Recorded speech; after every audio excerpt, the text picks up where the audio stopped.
Welcome to The Longest Turn. This is episode 66, Luthier Preview. My name is Tyler.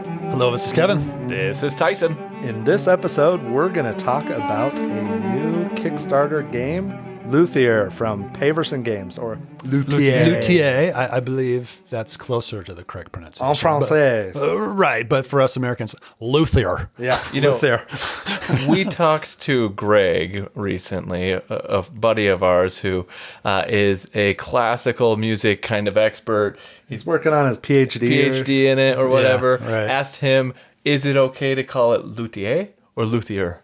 And he said that it was okay for either pronunciations. Both of them are kind of generally accepted at this point in time. Huh. Well, we'll go with Greg then. Yeah, I like that. Yeah, so Dave Beck from Paverson Games was nice enough to send us a preview copy. And we've gotten some plays, and we're going to talk about Luthier. And for the first time ever, we're doing a video, too. Yeah, this is a first for the longest turn. Let's see how it works. Yeah. So this is kickstarting right now. It will be fulfilling next year sometime. So this is co-designed by Dave Beck and Abe Burson. And the solo version is designed by David Digby and Richard Woods. And this is the sophomore game from Paverson Games. They, of course, gave us Distilled, which is an amazing game about distilling spirits. Yes. It's great. We all love that game. Yeah, that's fantastic. Fantastic. So this is a follow-up to that. We've entered the classical, romantic, Baroque eras. It's music themed. And you gotta also mention that the art is done by Vincent Dutrait, who is one of my favorite artists, and it is a gorgeous production. I liked Distilled's production, but this has taken it up another level, and I think it's gorgeous by components and artwork. It's beautiful. Yeah. And this is going to come up again, but this is a prototype, and I would be happy to receive this on my doorstep. Yeah, this game looks better than most of my final version games that I have in my house. Like, this prototype is fantastic. There's some, placeholder art, but the art that is done is done very well. It really draws you into the theme. It's a fantastic prototype. That's because you have games like Modern Art and Parade in your collection. Yeah, I love the art in Modern gorgeous. Art. They're both gorgeous. All right, so we're going to go over a quick rules explanation. Then we're going to talk a little bit about the game, what we like, and maybe a few things that we don't like as much. But we'll go over how the game plays to start. So this is the main board in the middle. Then you have individual player boards. This is a worker placement game. It's also kind of an area control game. It's got a lot of different mechanics in here, and we'll go over those. Anywhere on the board that you see a circle, that's going to be a place where you can place a worker, right? You have workers and you have apprentices, and I'll talk about how those work in a minute. This plays over 6 rounds, and there is a round sequence. So to start, you're going to get some beginning, or potentially get some beginning bonuses to start the round. There are patrons that you're going to get throughout the game. You get these patrons in the salon. They're going to go on your player board, and you move these cubes along this track, and these patrons will give you certain bonuses. So, for example, we've got this guy here. It is called the Pompadour. If he is on my board, I move my patron cube. There is a 6, and that will give me 6 money for that round. You can have up to 3 patrons on your board, and they're going to give you bonuses. The trick is you have to make sure that you take care of your patron before this cube moves off the board, or else they're going to go away. All right. So Got to keep them happy. you got to keep your patrons happy. You're trying to make them, to craft them beautiful instruments. You want to milk them for all their worth. Yes, And right? woo them with dulcet tones and everything else. And then once you make the instrument for them, then they can go on your player board. You tuck them underneath. You get ongoing bonuses for the rest of the game. So milk them for all they're worth, and then make an instrument, and then they still give you stuff, right? Which is pretty cool. So you get started round bonuses. Then you're going to advance your patrons cubes, which I already talked about. And then you're going to place or remove instruments onto your workbench. You see on the board, there's a guild. These are where you're going to get your instruments. You place them in the rough-in area, which is to the left of your player board. And then throughout the game, you're going to have the chance to move them to the right of your player board, which is the finishing area. Okay. But you have to get them out on your board first. There's 2 slots. There's one slot on the top, one slot on the bottom on both sides of your player board. So that's the first part of the round. Then you're going to the planning phase. This is where you put your workers out onto the board, and potentially, if you've earned them, you have apprentices. The trick of this game, and the part that I think is kind of cool, is you're doing this in secret. You start the game out with a 1, 3, and a 5 worker. On your turn, you're going to take one of those and you're going to secretly place it on the board in one of the worker placement spots. Only you know what that worker is. You can optionally place one of these assistants on top of that, up to 3. So let's say I want to go get a patron. I'm going to put it on the board in the salon. So I've gone on the salon. Then it goes in turn order to the next player. They have the option to go anywhere on the board, including the place that I went, the salon. They just stack on top of that piece. Okay. You go around, everybody taking turns until everybody has placed all of their workers and all of their assistants that they have wanted to place. And then that part of the round ends. So that's the planning phase. Then you go to the resolution phase. Resolution phase is when you take all the workers off the board. So if it's your turn, you can pick any spot on the board that has a stack of workers, and then you resolve those workers in order. The way that works is you take the stack, and there's this, I think that's a violin neck, and then we can take them off of the salon. And starting with the bottom, it goes first, and then you separate by color, and then you reveal. Whoever has the highest value goes first, and the assistants are worth 1, and then it goes progressively lower, and that's the order of how that action is going to be resolved. If there is a tie, and this is very important, then the person who plays first breaks that tie. Then you resolve that action. So in the salon, you get to take a patron. That's one of the options that you have.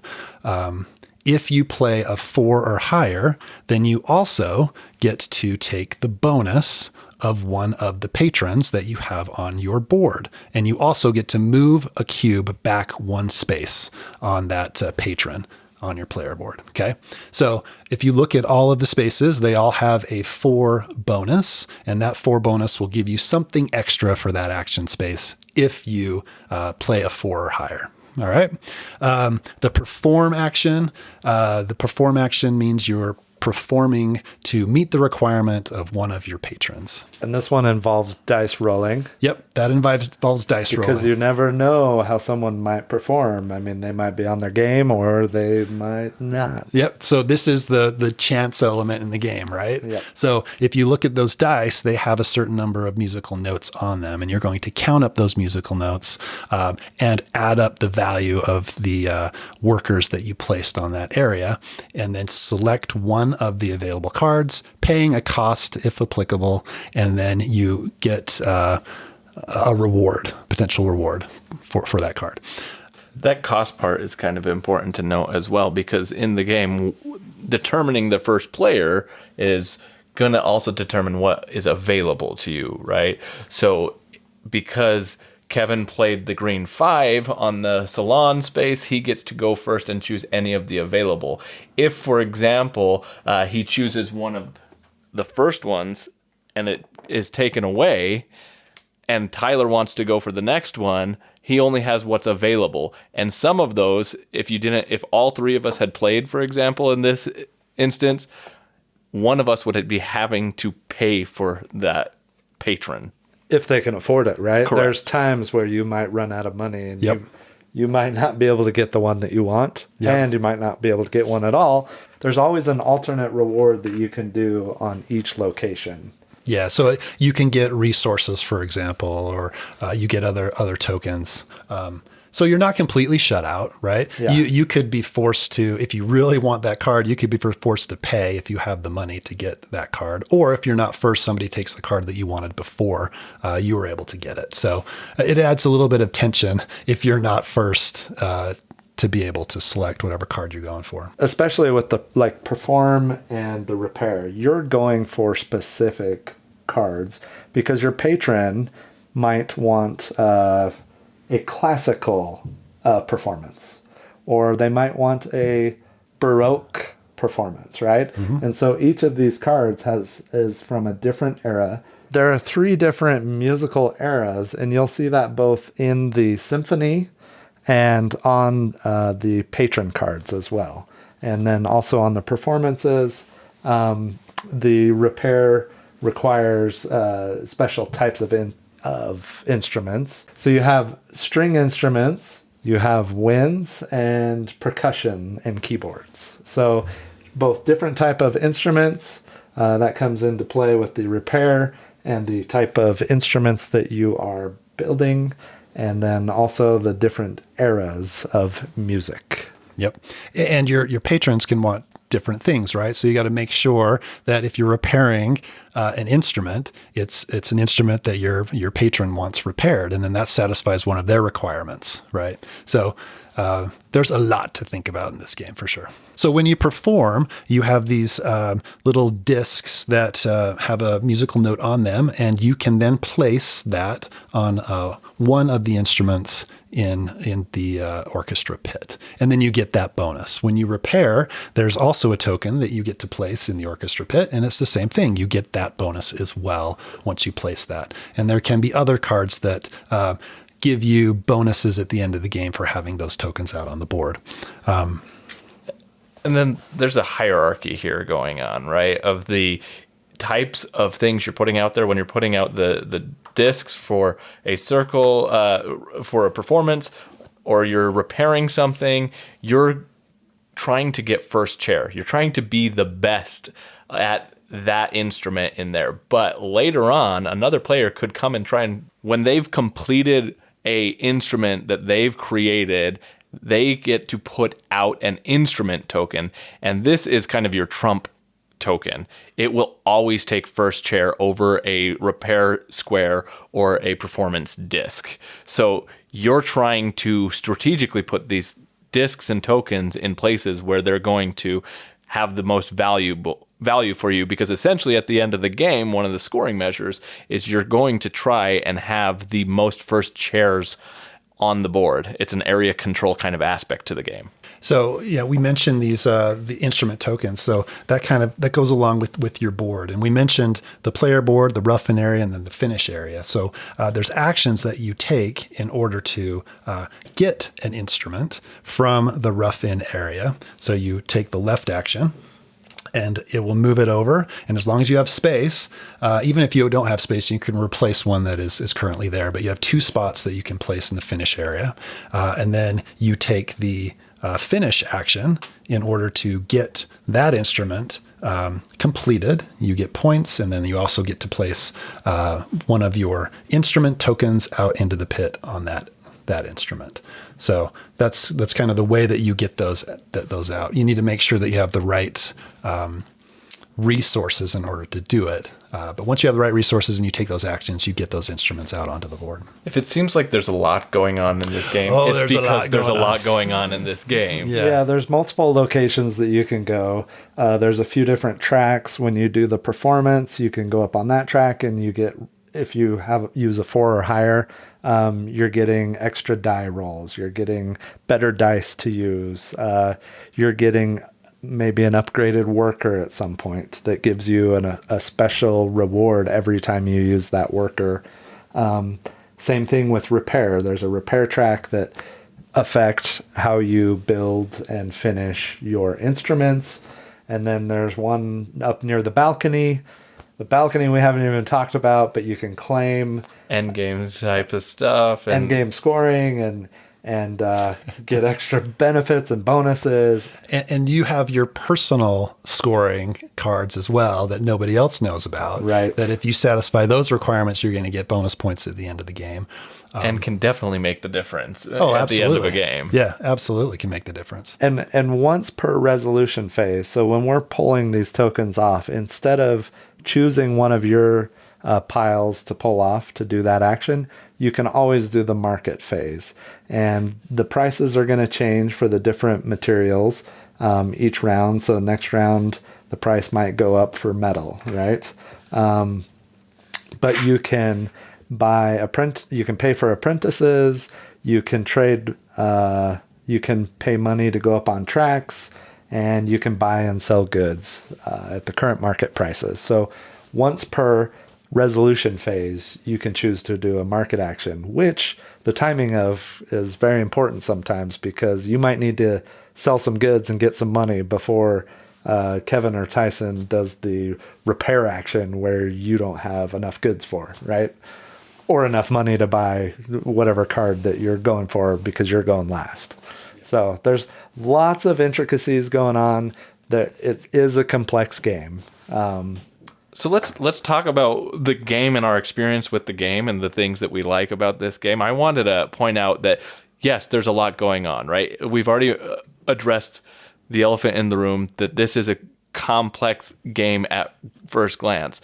However, I will say that when I first was introduced to this game, I watched the How to Play video, and you guys had already played at that point, and I hadn't had a chance yet to play. And so I came in watching the How to Play the video and said, I think I got a general idea. Let's kind of just dive into this. And the game was intuitive enough for me that off the bat, I could start to pick it up just from watching that video and not having a full explanation at the table of the game. So I am impressed so far with this game at how, like, even though it is overwhelming, there's a lot going on with it that is intuitive and makes sense. If you've played a lot of games, worker placement games, you can see how the actions will work together. If you have played any area control, you can see where the strategies are there. And I really like that about this game. Yeah, I think the mechanics tie to the theme very well, right? And whenever I get a game that the mechanics tie to the theme, it just makes sense to me. Right.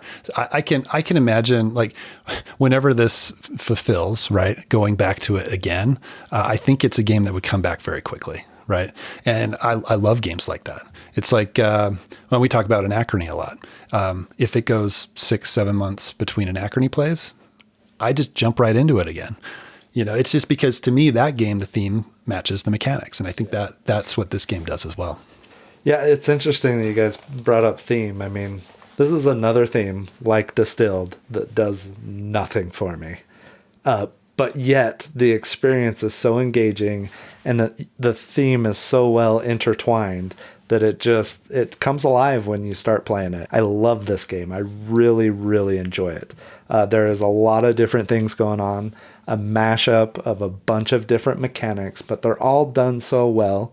And they each have like a little bit of a twist to them. So it's not just, straight blind bidding or straight worker placement. I mean, there's some interesting little tweaks going on throughout this game. Yeah, and I think I like the theme. I think it's refreshing, right? Yeah. I think it's something that's unique. And I don't want I love space games, right? But if this was a space theme, I'd be like, oh, it's just another space game. Right. This is something that I've never seen before that I think is unique, and the art is fantastic, and it kind of draws me in. So I like the theme. I'd probably choose this over some other theme. It's not that I don't like the theme. I just I've never woken up in the middle of the night and be like, how come there's no board games about making instruments? But I'm not a musical guy.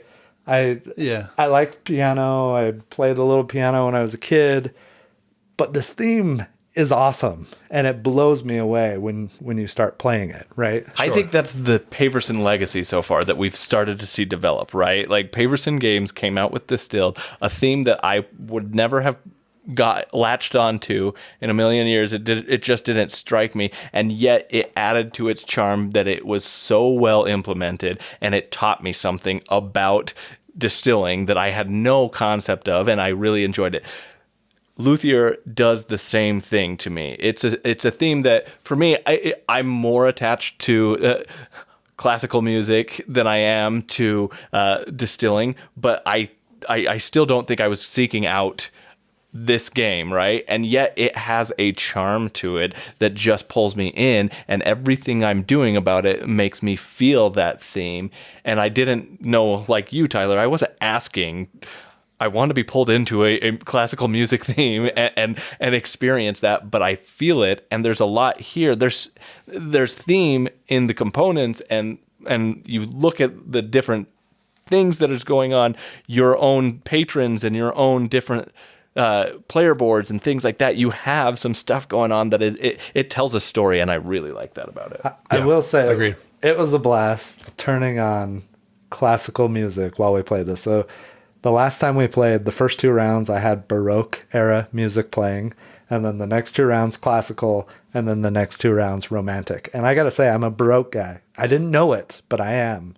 And we'll see. There you go. Now you connect with the theme. Right? Yeah. I mean, there was a lot more music there that I recognized and was like, oh, I love this song. And it helped bring that theme alive even that much more. And, you got plenty of great playlists that you can put on while you're playing this game, and it'll just add to it.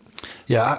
I love the patrons. And I love how the patrons work in this game, right? So we talked a little bit before about the bonuses that you get from those patrons. So you can get 3 of them, and they can give you good bonuses before you can complete their instrument, right? Yeah. You can get a ton of money. You can get goods. You can get all kinds of stuff. And it makes for interesting decisions on, am I going to complete that patron and complete the instrument, or do I want them to stay around for another round so I can get those bonuses? Because the bonuses that you get when they're done can be a little bit different than the bonus that you get when their instrument isn't done yet, right? Yeah. And that's just really cool. You can be raking in a ton of money, a ton of goods, and I love the patrons. I think it's done well. Some of them are really easy to complete. Some of the starter ones, they only need 1 instrument.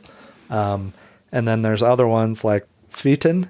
He needs 2 repairs or 2 performances and an instrument. So they get more and more complex, and some of the rewards, there's varying levels of rewards based on how hard they were to complete. Well, and this is where that whole concept that you were talking about earlier, Tyler, about these are all familiar mechanisms, right, to an extent, but there's a certain newness and innovation to them that is interesting. And I think the Patrons does this in the best possible way that I've seen in this game.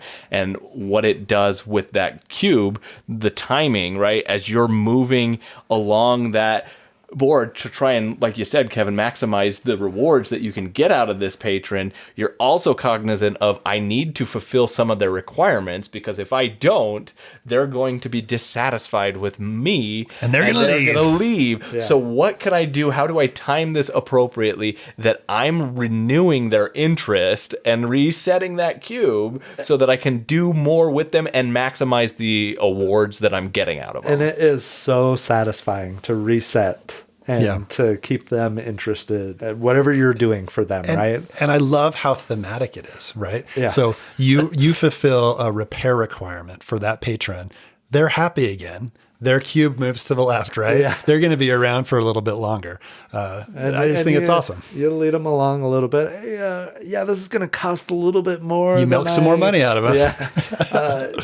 Something came up with the wood that I purchased or whatever. Yeah. I need more materials. Yes. I've never commissioned a musical instrument be instructed. The closest I can come to is I had my board game table custom made, and I can tell you every time that guy was making updates and sent me like a status update. Hey, I've moved it from my workbench, my roughing bench, to my workbench, and like the status updates, I was renewed interest. I was right there, and absolutely super thematic there. Yeah. The patrons are great. My favorite part of the game is the blind bidding and all of the decisions that come into play, because you're essentially trying to plan out your whole round. You're thinking ahead to the next round. The game's played over 6 rounds. After the 2nd round and the 4th round, you get more workers, and they have bidding powers of 2 and 4 respectively, and you get more action. So the game kind of scales up a little bit. You get more workers over the course of the game. Some of those later rounds are a little bit lengthy, but there's a lot of planning involved in, hey, I need to rough an instrument, I need to finish it, but I also need to get a new patron for next round. I need to get a new instrument. I need to perform. I want to go up on the performance track. I mean, there are so many interesting decisions, and and you know what the numbers are that everybody else has to start the round. But once people start playing tokens, they're all face down. It's like, okay, I really need to go first to pick in the salon to get the patron that I want. I got to put my 5 there. Maybe I'll throw in an apprentice. So many cool decisions there. And then the actual reveal of the stack to find out how you did is just exciting. And I think that's the difference right there, right? Like, again, this is a unique mechanism in that component of it. We've seen blind bidding before. We've seen worker placement before. What we haven't seen as much is this kind of blind bidding reveal with the apprentices tacked onto it that can...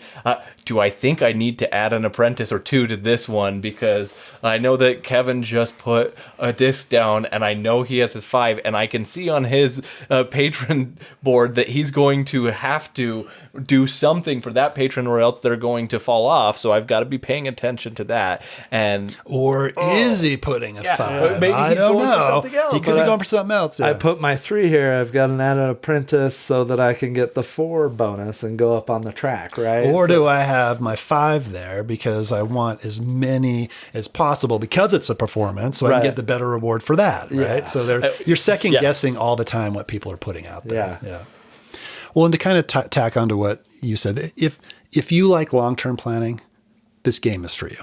Right? Like, hands down, you have to have long-term planning in this game or else you're not going to be successful. There's these goals at the end, that you can fulfill that you're working towards. Like we mentioned, the secret goals that you have yourself that you're working for. You have to really plan to get your instruments done and satisfy the patrons. There's so much planning and so much long-term planning in this game. And a little bit, it borrows from Distilled, right? You got your end game scoring in Distilled. These ones, if I do the highest action or the highest reward, then nobody else can take that reward. In Distilled, when you complete one of those ribbons, you're completing it first and nobody else can get it. So you can kind of lock up a space and prevent other people from getting those rewards. There are other things throughout the game that it give me whisperings of Distilled. Oh, I said it when we first played it, that you can feel the DNA of Distilled in this game, and it's completely a different game. Yes, absolutely. That's what I was going to say. It's a completely different game, but there are some things that this reminds me of Distilled. Right? It's that thoughtfulness that was put into Distilled is also put into this design here, and I can really appreciate that. I mean, you got some of the open drafting that Yes. you got in Distilled. It's a little bit different, and and then the washback, right? Like moving your stuff from one place to the next and trying to get the right thing. The dice element is got that random chance of, is the card going to get pulled out of my my stack and Distilled, or like there's some stuff in there that's great. Yeah, it definitely has the same feel for sure. I agree with you, Kevin, that long-term planning here is it's very clear and comes out very strongly, but I also think there's a very tactical element to this because you have to react to what's going on with, somebody put the 5 where I didn't expect them to, or hey, the card I wanted is now taken, or maybe this round only certain cards of a certain era came out and I don't need those cards. What do I need to do? How do I pivot? How do I make the status of the board work for my current situation? well, and you're basing your plans on, I hope that these get resolved in certain order because if they don't, it could really bite me, or it could work out perfectly and it'll feel amazing, right? Yeah, because I went to repair, not because I want to repair an instrument, because I want those goods, because I need those goods for another action. So, but that's completely up to somebody else, right? A lot of times to make that decision for you. You right? pick in turn order which action is getting resolved next. You obviously have to have one of your workers at that location to pick it. Yeah. And that's where the tactical nature comes in, right? So if your plans get messed up, then it's like, okay, what can I do that's still going to push me toward my end goal? Not going to be as good as what I wanted, but I'm going to pivot and go here, and it's still going to work out for me. Right? And one of the fascinating things that I think that makes this even more to that tactical side of things is that everybody has one action per round that they can use to go to the market, right? I don't have to take a worker off of the board yet. Instead, I can choose to move my cart and horse to the other side to take a market action, which can be used for multiple reasons. I'm stalling because I don't want to have to do something yet and I need to do something else, or I really need these resources, so I actually need to take my market action before anything happens so that I can get the right resources so that that whole sequence can unfold in the way that I want it to. Or sell resources so you can have enough money in case you get stuck with an action you have to pay for. Which is funny. The first time Kevin and I played, we completely forgot that you could sell. Yeah. And then the next times we played, it was like, oh, I'm selling gold for SIGs. I've got plenty of money this game. That first game was like, how do you get money in this game? Key rule missed. Yeah. This game is not as complex as Voidfall. Not even by a long shot. But the planning thought process that goes in each round reminds me of playing a round of Voidfall. You're planning all of your actions. You're planning where you can go, how you can combo them sequentially. It reminds me of that level of planning. Yeah, I can see that. It's interesting that you bring up a Mind Clash game, right? Because I think, to me, this reminds me a lot of Tricarion in a lot of ways. Like in Tricarion, you're the magician, the illusionist, trying to craft your trick, just like you're trying to craft your instruments in here. You're going to the market to get the correct supplies and get the things you are. Same type of thing here. You're putting on performances in Tricarion. You're putting on performances here, and there's a theater in Tricarion, as well as here you've got the whole place where your instruments are being placed. So there's this whole element that reminds me a lot of Tricarion. The dice rolling is very similar in some ways to me as well. If you like Tricarion, I think you'd really like this game. And the thing that appeals to me more about Luthier than Tricarion is that Luthier has the ability to be more approachable than Tricarion or any Mind Clash game such as Voidfall, right? And I still get the same level of thought process and complexity and long-term planning as I do in some of those games. But I don't feel like I have the length of play as long necessarily, and I don't feel like I have as complex a rules teach for that. How long is Tricarion? Jeez. It's shorter than Voidfall. but longer than this one? Yeah, it's okay. Well, I mean, I want to play Tricarion. It sounds, if it's similar to this, then I absolutely want to play that one as well. But I mean, I love this. You got your asymmetry. You've got your family that you're selecting at the beginning of the game. You've got tons of different instruments. You got tons of different performances, different patrons. There's a ton of variability in this game. And I mean, even your special workers that you might get, which we haven't even talked about. There's a ton of mechanics. There's just a lot to this game and a lot of variability. I think you can explore this for a long time and not get sick of it, for sure.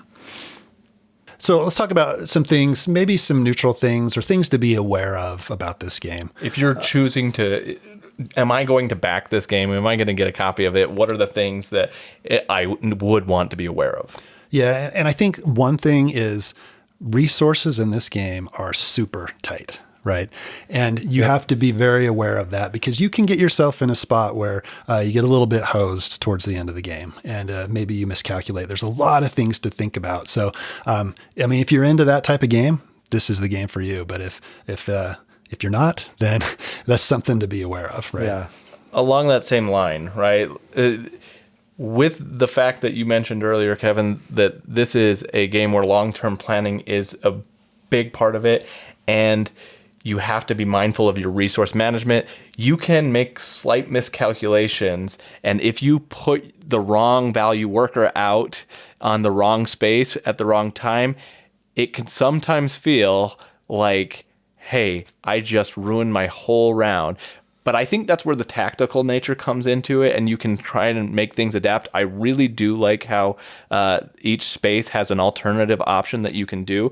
But I just think that without, especially on your first few plays of this game, it may be hard to fully see what those long-term strategy plans are. And so if you're not as familiar with that, just be aware that, hey, as I'm learning this game, I'm going to make some blunders.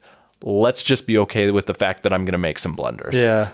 I would say it's a little more forgiving than Distilled is, because if you jack up one of your later rounds or mid rounds of distilling and you get stuck doing vodka or one of the base spirits, there's a good chance you're out of the game, right? So I think this one is a little more forgiving. You can come back from mistakes that you make, but that doesn't feel good when you miscalculate something. I suppose something else happens that out of sequence that you wanted it to, or whatever. The only difference I would say is that Distilled is a lower cost of entry game for as a player, right? Like, it's not necessarily as long a game. It's not as high investment of learning time. And so I feel like I can get into it. It can be long, but I think this is, to me, a longer game than Distilled. And so I think it plays longer for sure. Yeah. But once you start playing, once you figure out the rules, it's not hard to play. No. It's just more of I've got to plan out my round. I've got to plan out how I'm going to spend these last 2 workers. How am I going to do this, right? Yeah. And that's where some of the time consumption comes in, I think. Yeah, and as you mentioned, you do get more workers towards the end of the game. The rounds get a little bit longer. It's just, it extends it a little bit towards the end. And you're really, your ears are smoking by that time, because you're really trying to think about, I don't want to screw up, right? I want to make sure I have enough resources to complete my instruments and do end game goals and all that kind of stuff. So that's where, the brain power adds to the length of the game as well. I do think those decisions are super rewarding. When you can get them to work out. And when it works out, it feels so good. I would say, we talked a little bit about the length. It is a longer game. For me and my plays, it kind of 3/4 of the way through the game, it seemed to drag a little bit for me. So something to be aware of. Like, when you get to the last quarter of the game, it picks up because, you're really trying to maximize everything. But for me anyway, around that 3/4 mark, I'm like, man, this is a long one, right? Yeah. This is a little bit of a slog. But And it falls into that same category of every other game. If we didn't have a podcast and we played games more than a few times and we kept playing and playing, our plays would speed up quite a bit in this one, I think. Well, and similarly, Sure. I think that along those same lines, I only have so much shelf space for long games, right? Like, that's a precious area. Yeah. So if you're like me and you can only get a certain amount of long games played every year or every so often, you truly have to consider, is this game, does the theme and the mechanism match what I want in the long game? And I think if you liked everything that we talked about up front, then yes, this can absolutely be worth it for you. But you have to make that determination for you, is because it's a long game and it can be more involved, it might be harder to get to table for some people. At least it would be for me. Yeah. I think one of the areas of this game that is not my favorite is the symphony area. Oh, really? And the area control aspect of it a little bit. And I don't dislike it, but if I had to pick one part of it, I think that part of it maybe is not my favorite. And I can't even quantify necessarily why, but I love the actions everywhere else. And I get that it's a very important part of the game. I don't know. It's not my favorite part of the game, right? And I generally love area control. it doesn't speak to you. I mean, I think the first chair part of it is actually very interesting. Yeah. Like, you can kick somebody down, right? Yeah. If you do it right, which is interesting. Get out of my chair. Stab him in the back. With a viola. I think that's thematic. I was in a band, and I remember going all the way down to the bottom chair so that I could challenge my way all the way back up and take it all the way to first chair and show that I owned it. No, maybe that's like a stabby stick yeah. right there. That's the baton's the stabby stick. Yes. Yeah. It's to ensure that if there is AP, it's very clear that it's you messing up the turn. Yeah. Wham! Yeah. This board is nice. We stopped kind of using it after a while. Yeah, because if you have to pass it around, and it's almost easier just to take the stack and just put them in your play area, right? Yeah. I like the idea though. Yeah. It's a big game, though, right? And I can't reach over to that area very easily and take it. And sometimes the spot is right here that I'm going to grab, but sometimes it's all the way on the other side of the table. And so I think we just found that it was easier to just take it off where anybody was and line it up, right? Yeah. Well, one other thing to keep in mind is, especially in the last round, when you need certain things, it's a little bit of luck of the draw if something comes up in the repair slot, for example, that doesn't match what you need. And there is a mechanic in the game where you can spend, 10 to dig through that stack to get the instrument that you need. Which I really like. Which is really cool, and that mitigates that a little bit. But 10 is costly as well. 10 is costly, and it can be hard to get there. You can plan for that. Usually by the end of the game, you could have... you're in a better spot to have more money. Unless you didn't play. But you have to remember, you have to play an assistant there as well. Because if you don't play an assistant or you don't have an assistant, then you can't take that action. So it's a little bit, you can plan for it. But if you're not in a position to be able to do that, it can be a little bit of a kick in the gut when you I need this instrument. It didn't flip over. It's like, oh, come on. Yeah, but it is nice that option is there. Yeah. Right? Because in distilled, you're trying, let's say you're trying to get a bunch of fruit sugars, right? And they don't come up and they don't come up. And then one comes up, but it's somebody else's turn and they're also going for it. They buy that sugar and you don't have another option, right? So at least in this one, I do yes, it's expensive, but it is cool. You can pick the type that you want.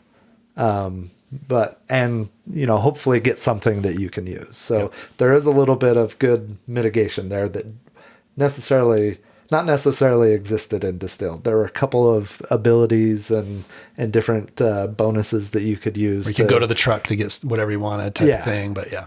So I like that. But yeah, if you need a wind instrument and for your first patron, and it's 3 rounds before a wind instrument shows up, then that can be frustrating. Yeah, and if it's early game, you just don't have the option to spend 10 to do that. So that's something to be aware of. I don't think it's bad. It goes back to the tactical nature of the game, right? Yeah. Where you have to pivot and do something else, but maybe something to be aware of if that's not your style. I love when you get 3 patrons and you're trying to keep them all satisfied and happy. And when you can successfully do that for a couple of rounds in a row, it feels really good. I've lost a patron and I've lost their interest, and you take a little bit of hit points wise on the points track, but it is really satisfying if you've got 3 patrons and you're keeping them all happy. It's also conversely scary when you get 3 patrons and you're like, I don't think I can do this. But this isn't going to end well. You're getting tons of extra rewards each round. I don't know. For now, until you lose 9 points. Yeah. It's a good risk reward threshold. Yeah. Should we maybe give our final thoughts? Yeah. Let's do it. So normally when we review games, we give our final thoughts and then our final kind of score on a scale of 0 to 100. We're just going to give some final thoughts. This is a prototype version of a game that, again, I would be happy for this to show up on my doorstep in this current form, right? Who would like to go first? I'll go. So we've already touched on a lot of the things that we love here, right? Thematically, this is not something, again, that would have caught my eye necessarily as I must have this game. But Paverson Games has done it again and pulled off that elegant charm that they have with Distilled as being a really quaint and true to theme game. Luthier is just the same. It's beautiful. It works well. I feel the theme as I'm playing the theme, and I feel like I'm learning about the theme even more by playing it. And I think that is phenomenal. Any game that can do that, that's a high praise in my book. I also really love the patron mechanism that we've talked about. I think that's probably one of my favorite parts of this game, balancing that satisfying their needs with making sure that I'm getting the things I want to do throughout the rounds. And combined with the worker placement element and the blind bid of that worker placement element, I think there's a lot to love in this game. There is a lot going on, and it's a heavy approach for the game, but I think that once you've got it, you've got it. And like Kevin kind of said early on, coming back to this game, it's probably going to be easy to remember how this game works just because it's so well tied into the thematics and mechanisms of this game. I think this game is a really good game. I'm super excited to see what else Paverson has in store after this. Yeah, I agree with all of those things. Like I said before, if you're into long-term planning, this is the game for you, right? This is a fun puzzle, a fun mind-bending exercise to try and figure out all the different mechanics, make them work, and have everything come together at the last minute. And hopefully, you get a lot of points for everything that you've done, right? I think it's great. I love the theme. I think it's, like Tyson mentioned, integrated very well into the mechanics of the game. I like how it's a unique theme. The worker placement, as we've talked about, really cool. I like the blind placement of your workers and all the eyebrows that get raised around the table of what is that worker, I just think that's cool. The reveal is so much fun. Yeah, the reveal's awesome. And I think it does a lot of things really well. It may be a little long for my taste, but not by much, right? And as Tyler mentioned, the more you play it, the quicker that it's going to play. So there's a lot to like about this game. And as Tyson mentioned, let's see what else Paverson puts out, because it's a insta play for me. I definitely want to play everything that they come out with. Great game. I second second and third, everything you guys have said. It's a beautiful game. I love the Vincent Dutrait art. I mean, knocked it out of the park. The game is beautiful on the table, and I just find so much enjoyment in the planning phase of putting your workers out, and then the reveal and the decision-making that goes on is so rewarding for me, and I absolutely love this game. It does play a little long, and it might seem like a little hard to get to the table that first time, but once you get going, it really is not that hard to figure out, and to the point that you can really start exploring what it has to offer. And the rounds, they do get a little bit longer, but I think that they scale pretty well. I love it. I can't wait to see what they do next. You can tell that like Distilled, so much passion and love and care was put into this game and the development of it. It's amazing. And if I had to pick between two games in my collection, I would pick this over Distilled. It is a little bit longer of a play, but I think I enjoy the gameplay more than Distilled. So it is a fantastic game. I'm excited to see this fulfill next year. It's going to be awesome. And I look forward to many plays of it. That's some high praise. Yeah. All right. I almost called it a masterpiece. Whoa. That would have been thematic. That would have been thematic. I don't know that I have enough plays of it yet. And I would love to play the solo and see if the solo play is as fun and engaging as the Distilled solo play is. I would be very curious about that, because Distilled was a phenomenal solo experience. One of the best ever. Very low overhead on that one, right? Yeah. Probably, from an elegant standpoint, the best, most elegantly designed big box game to a solo design that I've ever seen. Yeah, I agree with that. Cool. So this is Luthier. We had a blast with it. We're like we said, we got a prototype copy to play, and we've really enjoyed the time with it. And special thanks to Dave Beck for giving us a chance to play it, because this game's fantastic. Yep.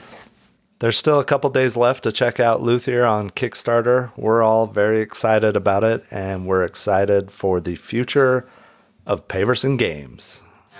Thanks for listening to this episode of the Longest Turn Board Gaming Podcast. If you enjoyed this episode and you want more Longest Turn in your life, please check us out on Instagram. Also, be sure to check us out on Board Game Geek, where you can join our guild, Guild 3947, and check out our blog, where we post all our show notes and occasionally post more detailed reviews. If that's not enough for you, we have a Discord server. If you want to play a game with us on Board Game Arena, join our Board Game Arena group, The Longest Turn. Until next time, thanks for listening. Tot ziens. Goodbye. See you later.